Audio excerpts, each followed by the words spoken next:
hay otras cosas más que quiero decirles rápidamente. En Mateo 7,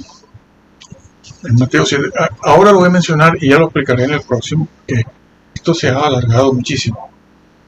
Pero Hebreos 7, Hebreos 7. Fíjense ustedes la importancia del libro de Hebreos, porque es el único libro que nos va a decir esto. Vuelvo a lo mismo, señores.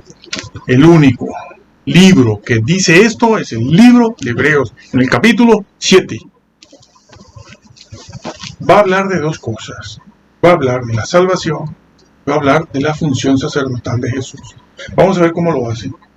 Y como ustedes, ya les dije al principio que ustedes conocen todo esto, yo estoy hablando a personas que conocen el texto hebreo, la lectura de la Biblia. Estoy hablando de las personas que quieren saber cosas precisas. Vamos entonces de cabeza a entrar en el versículo 24. Más es decir, Jesús. Estoy en Hebreos 7, el versículo 24. Y hablando de Jesús, dice, más Jesús, por cuanto permanece para siempre como hombre, tiene un sacerdocio inmutable. Por cierto, los ángeles no pueden ser sacerdotes. A ver, señores, imagínense un arcángel de sacerdote. Es de risa, perdonen, pero es de risa. Un arcángel allá arriba, a la diestra del Padre de sacerdote, mediando.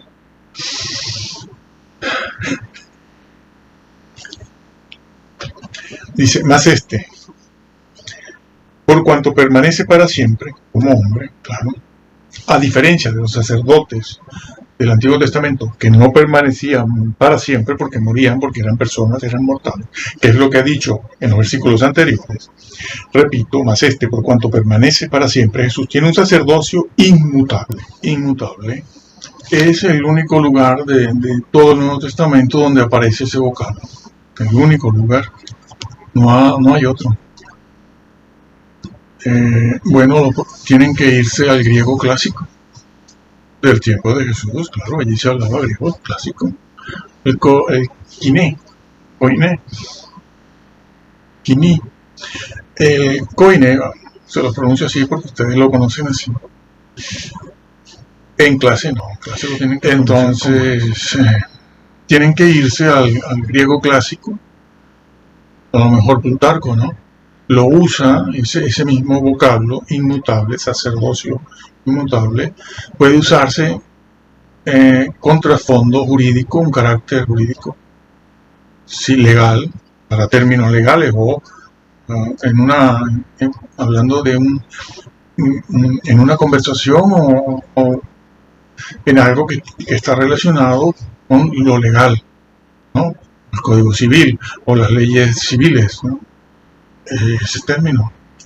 Yo prefiero en la palabra, lo buscan en el diccionario, y si no piden ayuda a algún estudiante o algún profesional. Plutarco creo que lo usa así, como se usa aquí. Sí. Es inalienable, es decir, que el sacerdocio de Jesús es inmutable, es decir, inalienable. ¿Qué significa eso? Pues eso significa que ese sacerdocio le pertenece a él, o la función, el oficio de sacerdote, o sea, lo que se hace, las diferentes actividades que se hacen en ese oficio, le son propias a él, le pertenecen a él solo, y solo a él, a más nadie, por derecho propio. Y se está hablando del sacerdocio, de ese oficio mediador, porque eso es lo que significa esa palabra, ¿no? Sacerdote, pues mediador, el puente, ¿no? Puente entre Dios y los hombres. Un sacerdote es un puente entre Dios y los hombres, un mediador, un intercesor, porque ambos vocablos se utilizan para Jesús en el capítulo 7. Que los católicos se han inventado que una cosa es mediar y otra cosa es interceder. Claro, para poder salirle al paso a una herejía, mejor dicho, una herejía, pero algo que se dogmatizó en la historia, que es los corredentores. Pero ese no es nuestro tema aquí ahora, ¿no? Pero este vocablo Esto que se dice aquí sirve para derribar eso de entrada de manera rotunda. No existen corredentores. Bueno, pero sigo en el tema de Jesús. Esa palabra inalienable es que algo que posee esa persona le es propio, le es inmutable, se puede traducir por perpetuo. No, perdón, no, perpetuo no. Ese es el otro vocablo que está ahí, sí. El otro vocablo que está ahí, sí. Y ahora lo vamos a ver. Bueno, ¿qué significa eso? Implica eso, intransferible. Un sacerdocio intransferible. Pero la palabra intransferible no abarcaría todo lo que sí abarca la semántica general del vocablo inmutable o inalienable, ¿no? Eso de intransferible sería una de las cosas que implica el hecho de ser inalienable. Y eso mismo va contra esto que nació por primera vez también en el siglo XIX. Si es un sacerdocio inmutable, inalienable, es un sacerdocio ya. Bueno, el mismo versículo lo dice, aunque ahora no lo esté leyendo. Ya lo leeré otra vez. Aquí no hemos hecho otra cosa más que leer la Biblia ahora, que siempre lo hacemos en la aplicación, pero ahora lo hemos hecho aquí. Entonces, va contra esto de la expiación incompleta, que si entra en el lugar santísimo, pero entra en el santo santísimo, sale, va a terminar la expiación, viene. ¿Eso qué es? Pero esto va contra todo eso. Va contra todo eso, no solo contra el arcángel Miguel. Que por cierto, que es que para estar a la diestra del Padre necesita deidad. No hay ángel que tenga deidad. Como dije antes, Satanás sin tener deidad, quiso estar ahí al nivel de la deidad. Quiso poner su trono al lado e intervenir en los asuntos divinos. Bueno, parece mentira, ¿no? Sí, pero eso lo hacemos todos. El cainismo eclesial abunda. El cainismo eclesial todavía está presente desde que Caín cometió aquel grave error. Por temas de adoración. Sí, señor, por temas de adoración. Entonces, ese término va contra eso de una expiación incompleta, que ya lo estaremos viendo también, y el juicio ese preadvenimiento antes de su venida, una expiación que se completa después en 1844, y todo esto va contra eso, por lo cual puede salvar también perpetuamente. Número 1, salvar como sacerdote. Aquí hay otra idea, a los que por él se acercan a Dios. Número 2, no puede salvar a todo el mundo.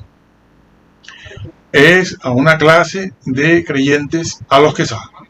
A los que, por cierto, que el libro de Hebreos es condicional. Yo lo llamo un libro condicional. Desde el principio empieza diciendo sí esto, sí lo otro, con tal de esto. Está en el capítulo 4, 5, bueno, en el mismo 3, en el 4, en el 5, en el 6 hablando precisamente de los que una vez recayeron también. A los que por él se acercan a Dios, viviendo siempre para interceder por ellos. Aquí sí dice el vocablo interceder, señores. Porque tal sumo sacerdote nos convenía, santo. Sí, pero ese vocablo santo no es el santo, el vocablo que por lo general conocemos que se usa. Es un vocablo, otro vocablo, distinto.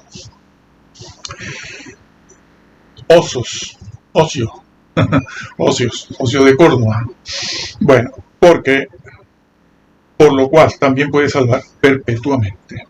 Vamos a ver esa palabrita completamente. Bueno, ya se los dije, es salvar completamente. Es la misma idea que está en Filipenses 2, trabajad, ese vocablo trabajad es hacer algo completo, hacer completo algo.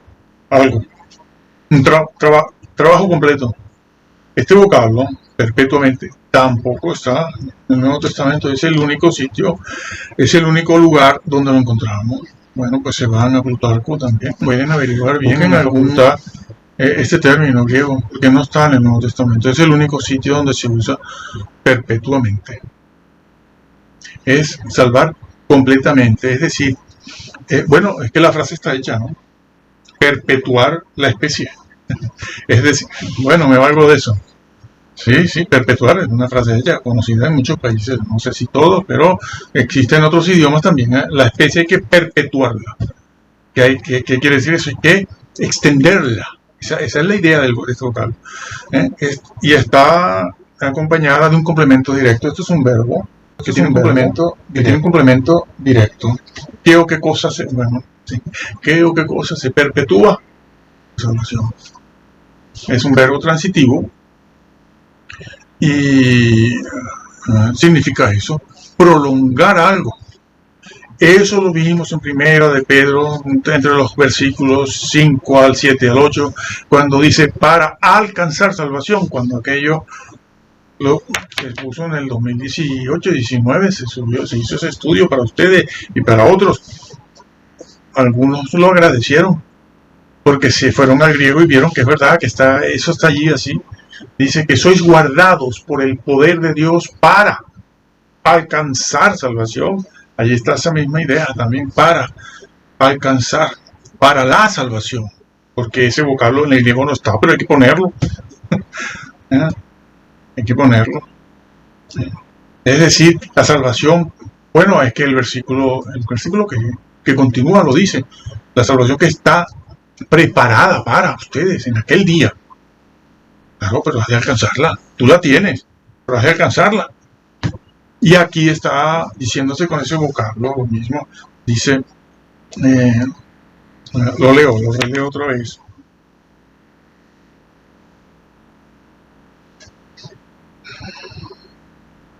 Puede también salvar perpetuamente. Es decir, salvar perpetuamente, alcanzar. Te ayuda a alcanzar lo que tienes, la salvación que tienes, a conservarla y alcanzarla, a hacer que algo dure, perpetuar la raza. Es eso. Y está referida a creyentes, sí, pero hay una condición que también aparece en el resto del Nuevo Testamento. A los que, una condición. Dice, a los que por Él, por Jesús, se acercan a Dios. Tiempo presente, esto está en un presente continuo, todo esto está en un presente continuo. Claro que en castellano, en inglés a veces no se ve, pero si te metes en el griego, cuando pasas muchos años familiarizado con el idioma griego, lo ves. Se está diciendo que todos los días tengo que hacer esto. A los que se acercan, se están acercando permanentemente a Dios a través de Cristo. Es una mediación permanente, una mediación, intercesión continua. Pero no me quites Hebreos, porque entonces no tengo con qué decirlo, sino lo invento. O encuentro una palabrita buscando por aquí, por allá, en el resto de que se puede, del Nuevo Testamento, pero que aquí está muy claro. Esto lo está diciendo de una manera única, como no está dicho en otras partes. Bueno, aunque esto bueno, como está dicho aquí, no. Te dice que es mediador, pero aquí te está diciendo que es una mediación continua para completar la salvación. Completar en el sentido de guardarte de que no caigas de ese llamado y esa elección. ¿Sí? Segunda de Pedro. Ese es un libro que empezó a ser conocido en el siglo I. Llegó al siglo IV, V, lo dejaron en el canon, no lo metieron, lo dejaron y continuó hasta el siglo XVI, donde le dijeron, usted para atrás, hasta ahora que también están haciendo lo mismo. Por cierto, tengo que decir algo aquí, ya que estamos en hebreo. En Hebreo 6:7. Está, yo lo dije en el otro lo dije, está ahí, ¿no? Bueno, pero termino esta idea primero. Entonces, eso se está diciendo aquí, a los que se están acercando permanente y continuamente al Padre a través de Cristo. Y con una oración bíblica, no sirve cualquier oración. ¿No? Ahí está la Trinidad. Aquí está la Trinidad. No se menciona al Espíritu Santo porque no sale, no se habla de él en ningún momento. Pero esto mismo es lo que está en Juan 10, creo, el Evangelio de Juan, capítulo 10, cuando Jesús dice, dos son los que dan testimonio, el Padre y yo. Está en Juan 10, léanlo. Pero no se está hablando del Espíritu Santo allí. Más tarde se va a hablar, se va a incluir. El mismo Señor lo va a hacer, el Padre, el Hijo y el Espíritu Santo. Pero allí, en su discusión con los judíos, no mete al Espíritu Santo. Porque el tema en ese momento es el Padre y el Hijo. Abraham, el Padre, Dios Padre y el Hijo. Y él dice, dos dan testimonio, el Padre y el Hijo. No soy yo solo, ni vengo por mi propia cuenta. Entonces está diciendo que puede salvar. ¿Por qué? Nos puede salvar porque podemos caer. Esa doctrina del siglo XVI que nace de esa manera, negando libros importantes, muy importantes como Hebreos, Segunda de Pedro, Apocalipsis, donde aparece el Señor transfigurado de una manera bárbara, pies de bronce, ojos como llama de fuego, en juicio. A las 7 iglesias no les puede gustar. ¿Cómo les va a gustar? Pero haber negado el nivel de inspiración de esos libros, su importancia doctrinal y teológica para formular la doctrina, haberlos postergado, pero haber creado una doctrina que es la que nos viene hasta hoy. Porque claro, en la Biblia tú ahora la puedes imprimir como quieras, sí, pero la doctrina quedó. La doctrina que niega el decálogo, la doctrina que niega los preceptos, está dicho por Jesús en Mateo 5, 6, 7. La doctrina que habla sobre la necesidad de todos esos preceptos para guardar la salvación que se recibió gratuitamente por gracia, esa doctrina nació allí y ha llegado hasta hoy, haciendo mucho daño, engañando a todo el que no averigüe la verdad, diciéndoles que ya están predestinados, copiando a Agustín de Hipona maniqueo. Un grave error de Agustín. Empezó muy bien, escribió muchísimo, empezó muy bien, dijo cosas importantes, pero la presión, como la presión sí de ¿no? Que casó a Felipe ese, el magnánimo, creo que es magnánimo. Sí, mucho cacareo y mira. Entonces, eso es lo que se dice. Aquí, por último, sí, es curioso esto. Saldrá, no lo han subido, ¿no? Bueno, lo adelanto aquí, no pasa nada. Cuando el señor Lutero, Calvino y toda esta gente, ¿no? El grupo ese, se acercaron, bueno, el señor Martín, porque está escrito eso. Así que aquí no hay que hablar con propiedad. El señor Martín vio Hebreos 6, 4, bueno, lo que está en los documentos, ¿no? Ya sabemos que hay muchas leyendas, pero claro, no van a crear de esto una leyenda, ¿verdad? Esto es real, porque se perjudicaría. Él vio eso. ¿Cómo lo interpretó? ¿Cómo interpretó el Señor? ¿Cómo se interpretó allí? Hebreos 6:4. Es imposible que los que una vez recayeron, etcétera. ¿Cómo lo interpretaron? Dijeron lo que dicen todos estos, que se han pasado 100 años, 100, 200 años diciendo esto. No, esos son los borrachos. No, esos son los del trago, dice uno por ahí. Que lo dice de una manera que nos parece muy gracioso, ¿no? Y no lo es. Ese es el papá que no era salvo, la mamá, el tío. Esos son los visitantes, decía el otro, ¿no? Dice, y el otro dijo, el primo dice, el Señor al que peca se lo lleva. No habría iglesia. Lutero no dijo nada de eso. Lo que él dijo es lo que está escrito. Dice, ese versículo le quita toda esperanza de salvación a un cristiano que peca. Esa es la verdad. Por lo tanto, yo no acepto eso, porque no encuentro eso en Pablo. Le digo, ¿qué dices? Que no encuentras eso en Pablo. Pero sí, tendrías que quitar 1 Corintios capítulo 3, el maestro que entró quemándose y el otro que fue destruido. Tendrías que quitar 1 Corintios 15, la fe vana. Tendrías que quitar Mateo 5, 6, 7, que tú se lo aplicaste a la sociedad y resulta que es para la iglesia. Tendrías que quitar también 2 Timoteo completo. Tienes que quitar 2 Timoteo completo, porque dice eso mismo que está en Hebreos 6. Tienes que quitar, no te gusta 2 Pedro, tienes que quitar cosas de 1 Pedro, como ese versículo que mencioné antes. Tienes que quitarlo. Por supuesto, ya quitaste los demás también que dicen lo mismo, ¿no?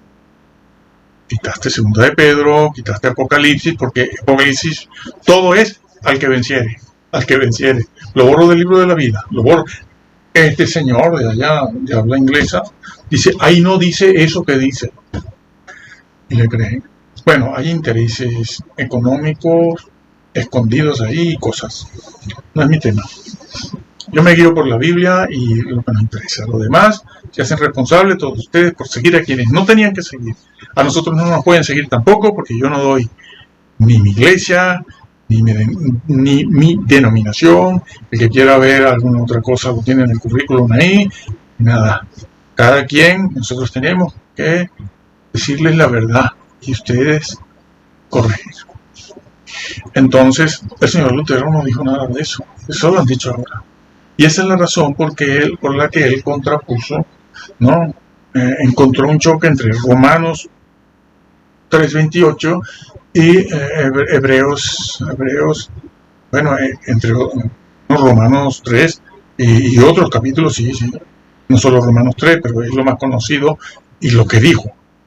Ella habló también de otros, pero ese es el versículo reina, ¿no? Y choca con Hebreos 6, bueno, es que no solo choca con Hebreos 6, 4, sino con Hebreos 2, Hebreos 10 y 12. Entonces, eso fue, ellos reconocieron que eso le quitaba la esperanza. Pero ¿qué pasa? Que no sabía hacer exégesis. No que no haya visto los versículos y haya dicho algo de este versículo, del otro, sino que no supo poner las piezas del puzzle. ¿Por qué? Porque ya tenía una inclinación psicópata muy fuerte que iba contra la ley, el decálogo, y no lo supo esconder. Se le salía peca fuerte y otras cosas. Yo simplemente a la vida personal no me voy a referir. Los excesos, vaya, ya saben, cada quien que vea, que estudie y averigüe.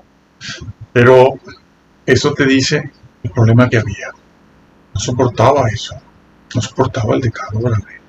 Que no hubiera pasado nada. Si él hizo algo mal, que pida perdón al Señor, que lo restituya y ejerza un sacerdocio correcto, sin bigamia, sin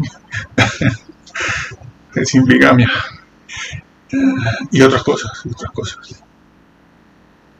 Entonces, bueno, así que él lo reconoció. Por eso negó todo. Y esa es la doctrina que casi todos tienen. Y el que se ponga eso, ya le dirán de todo. Ya nos dicen, desde hace mucho tiempo nos dicen de todo. Porque claro, usted se ha guiado por los libros, la ilustración, una serie de libros y libros de una denominación. No el texto griego. Usted decidió eso. Ahora sabe mucho de eso, tiene muchos años con eso comprometido y a ver cómo lo desmonta. Hay alguno que lo hace, pero eso cuesta. Te das una paliza haciendo eso, pero esa es la grandeza de un hombre de Dios y una mujer de Dios. Yo termino diciendo, a ver hermano, lo de siempre, lo que vengo diciendo hace muchos años. Usted ve esta Biblia. Biblia de Estudio Mundo Hispano, bueno, es Casiodoro de Reina, Casiodoro de Reina, mejor dicho, Reina Valera, del 60, que ya saben cómo está, pues cómprela y léala, porque si usted está leyendo otra cosa, usted no está leyendo la palabra inspirada de Dios. Yo le recomiendo que lea cualquier otra versión, la de 1909. Y si lee usted esta, compárela, vaya comparándola con 1909, o 1862, 65, o 1602, para que vea las diferencias que hay. Porque hay cosas, como ya expliqué en el vídeo, que las han cambiado a propósito. Bueno, a propósito. Las han cambiado, están cambiadas por... Bueno, sí, alguien las cambió a propósito. No le gustaba el vocablo mandamiento, lo borró y puso otra cosa. No, la Vulgata no. Textus Receptus es la palabra inspirada de Dios. Que esa gente lleva 4 o 5 siglos analizando ese texto. Hoy en día, Robertson fue el último, me pareció. Completamente puro. Un 99% de la palabra de Dios. Y allí está. Entonces, lea la Biblia. Esta. Si usted no lee Reina Valera o King James, que no esté adulterada. Actualizada sí, pero adulterada no. Claro. Léala y créala. Tal cual está. No le haga caso a la interpretación de su denominación, de su pastor, su obispo, su cura, su diácono, su maestro, el monaguillo, el estudiante del seminario bautista, presbiteriano, mormón, testigo de Jehová, adventista. No le haga caso. Hágale caso a esto. Si coinciden, pues muy bien. Léala para que no tenga problemas en aquel día. No se piense usted que el Señor lo traga todo. Está en este mismo libro que Él no traga todo. Y que el Señor lo bendiga.